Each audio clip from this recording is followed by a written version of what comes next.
তো যেই সোরারা কয় যে ইসলামে রাজনীতি নাই, তার মানে কি? এরা হয়তো শিক্ষিত শয়তান, না হয় ইসলামের মূর্খ পণ্ডিত দুশ্মন। আল্লাহ পাক সে মানুষ বানায়া মানুষকে সৃষ্টির শ্রেষ্ঠ মর্যাদা দিছেন, কিভাবে চললে শান্তিতে থাকবে সে পরামর্শ কোরআন হাদিসে আছে না নাই? শুধু মরার পরেরটা আছে, জিন্দা থাকারটা নাই। কি আপনাদের ধারণা কি? তাল মিলেন না, বুঝে শুনে বলেন, বুঝে শুনে বলেন। মানুষের জীবনের শান্তি মুক্তি পরকালেরটাই কোরআন হাদিসে আছে না দুনিয়াতেও শান্তির ঠিকানা কোরআন হাদিসে আছে? কি আপনাদের ধারণা কি? আংশিক আছে, পুরাটা নাই। কি আছে? ব্যক্তি কিভাবে চললে শান্তি পাবে, পরিবার কিভাবে চালালে শান্তি পাবে, সমাজ কিভাবে চললে শান্তিতে চলবে, এই বিষয়ের সমাধান কি কোরআন হাদিসে ইসলামে আছে? আবারও বলছি, আমি খুব হালকাভাবে বলতেছি, তবে কথাগুলো খুব গুরুত্বপূর্ণ। বেয়াদবি ক্ষমা চেয়ে নিচ্ছি, বুঝে শুনে বলবেন, তাল মিলায়েন না, আর চিল্লা চিল্লিও করেন না, ঠান্ডা মাথায় জবাব দিয়েন। এনে চিল্লা চিল্লির কিচ্ছু নেই।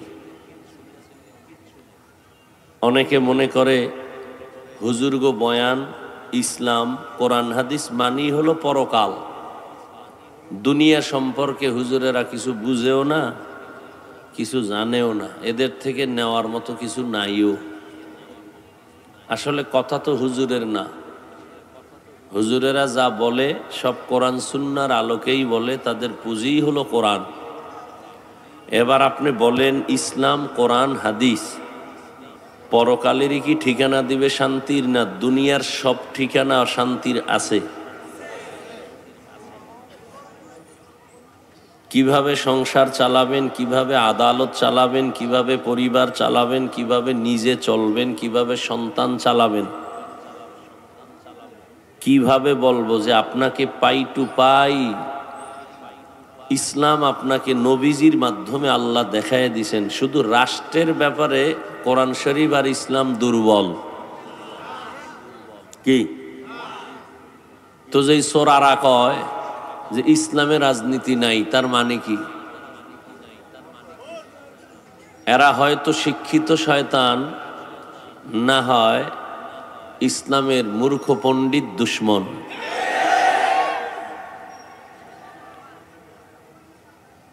আসলে কি কোরআন হাদিসে দুনিয়ার সব লাইনের সমস্যার সমাধান আছে? বিশ্বাস আছে? তাহলে কোরআন হাদিস বাদ দিয়ে অন্যদিকে দৌড়ান কেন? কি সমস্যাটা কি বলেন তো?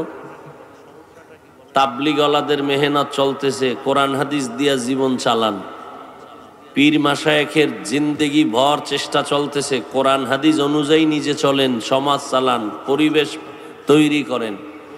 বক্তাদের বয়ান কোরআন হাদিস দিয়া জীবনকে পরিচালনা করেন। জুমার খতিবের বয়ান কোরআন হাদিস অনুযায়ী জীবনকে পরিচালনা করেন। এত লাইনের বয়ানের পরও আপনারা কোরআন হাদিসের লাইনে চলতে চান না, সমস্যাটা কি? সমস্যার সমাধান কোরআনে নাই, হয়তো এই এক সমস্যা। অথবা যদি বলেন আছে, তাহলে আপনি মানেন না কেন? মানেন না কেন? সমস্যাটা কি? এটা সমাধানে আসেন। কেন মানবেন না? বলতেছেন আছে, মানবেন না কেন?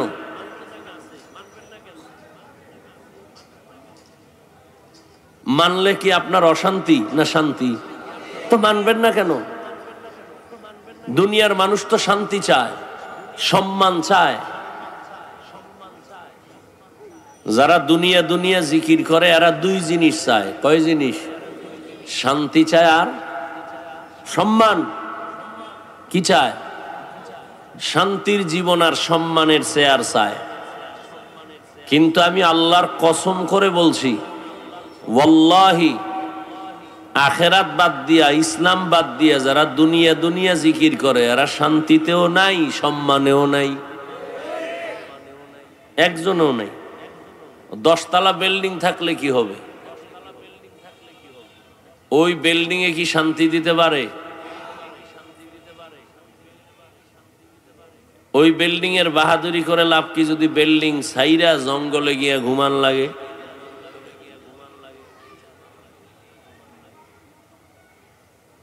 অনেকের বাড়িঘর আছে, আলাদা ফ্ল্যাট ভাড়া করে থাকে, নিজের বাড়িতে যায় না। কোটি কোটি টাকা ব্যাংকে জমা আছে, যদি নিজে খাইতে না পারেন বাহাদুরি করে লাভ কি?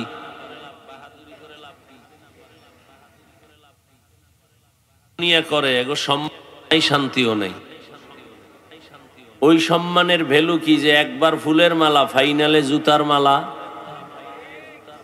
কি সত্য কথাটা স্বীকার করেন, মানেন আর না মানেন। টাকা দিয়া সম্মান কিনলে একবার ফুলের মালা, আর একবার কি? এটা টাকা দিয়া সম্মান কিনলে এমন হয়। আর আল্লাহর দিন অনুযায়ী নবীর আদর্শ মেনে যারা চলবে এরা দুনিয়ায় বাদশাহ, আখেরাতেও বাদশাহ। এ সম্মান আল্লাহর দেয়া।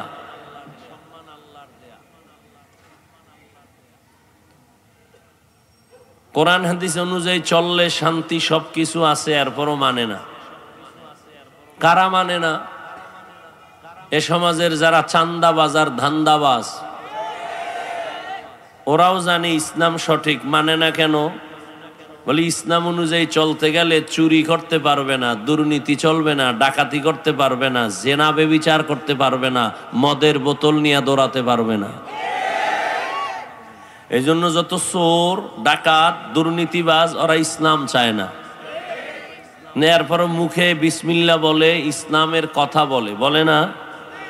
আজীবন মনে রাখবেন, পারলে একটা ব্যানার করবেন, 3 ফিট বা 2 ফিট, 200-300 টাকা দাম নিল, একটা ব্যানারে লিখবেন, ধর্মের কথা বলে, ধর্ম পালন করে না, এরাই ধর্ম ব্যবসায়ী। ধর্মের কথা বলে, ধর্ম পালন করে না, নামাজ নাই, রোজা নাই, দাড়ি নাই, টুপি নাই, পর্দা নাই, হালাল হারামের ভেদাভেদ নাই, কিন্তু ধর্মের কথা বলে। বলে ইসলাম শান্তির ধর্ম, আমরা মা বাবার খেদমত করব, আমরা নামাজ পড়ব, নিজে পড়ে না একক তো। এরা ধর্মের কথা বলে কেন? দুনিয়া পাওয়ার জন্য ধর্মকে পুঁজি বানাইয়া ব্যবহার করে, কথা দিয়ে কাজে নেয় না। এরা ধর্ম ব্যবসায়ী।